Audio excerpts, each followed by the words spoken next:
So Jay, particular to Syngenta in Canada, what do you view as your guys' greatest challenge or threat right now in operating in Canada? What is?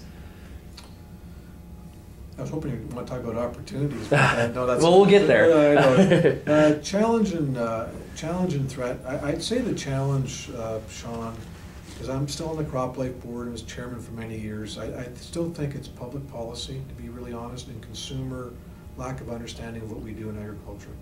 Yeah. It's if you look at what Office of Farmers and Syngenta really enjoy doing, I'm just being fictitious. It's what's going on outside of that circle, to be honest, I see as the biggest challenge and threat to our business. Yeah. And the farmer's business. Well, urban pesticide use. Urban pesticide use, they call it Bill 64 here in the province of Ontario. Got no scientific claim to it, no scientific discussion.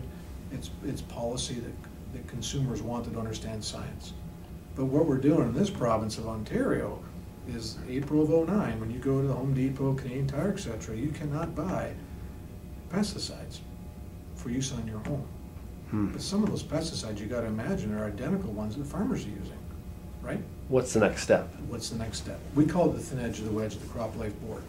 Yeah. So that's just one example, but it's those kinds of policies, public policies, are being created without an appreciation for science. Now, what we would argue, myself as president of Syngenta in Ottawa, and supported by Crop Life and the grower associations, is what you're doing, what we're doing as a country, or certainly this province of Ontario for now, is we're stymieing innovation in research.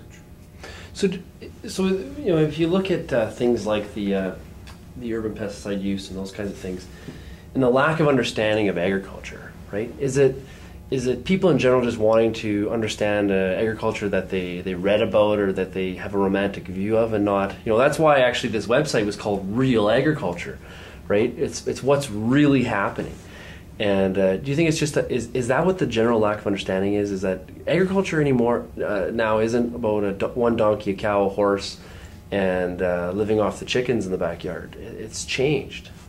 Is the romantic view that people want to have, or what is it? I think if you're an urbanite, you want to connect to the aesthetics of agriculture, right? So right up this major industrial sector here in the province of Ontario, we have now established, they call it the Green Belt.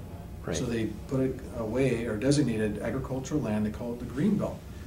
My argument a couple of years ago with the politicians is, why don't you call it the Food Belt? Because what the urbanites now in GTA, Greater Toronto Area, think this Green Belt is a place to go walk your dog, etc., and enjoy the aesthetics of a farm or agricultural land. So my point is, from a perception point of view, don't call it a Green Belt. It's not a big park, my friends. Call it Food Belt. And people say, well, what do you mean by a food belt? It gives us the opportunity to explain where their food comes from. We'll get there. I'm not totally discouraged by it, but Sean, if you and I and all the farmers and producers and all the manufacturers, including Syngenta, we're 3 or 4% of the population in Canada. So we absolutely got to work together. Yeah, for sure. The grower associations need to be more active with the developers and researchers like Syngenta. The growers themselves, we've got to work really, really closely together. And the grower associations, I'd say, because they could be more effective. They're extremely effective today, but they could be more effective as well, because of their voice in Ottawa is probably worth more than a perceived commercial enterprise like Syngenta. There's no question there.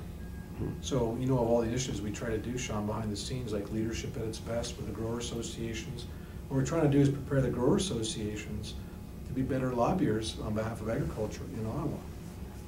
Okay, Jay, well, thank you very much for taking the time to sit down with us today, and thank you very much. Thank you, Sean. I really enjoy it.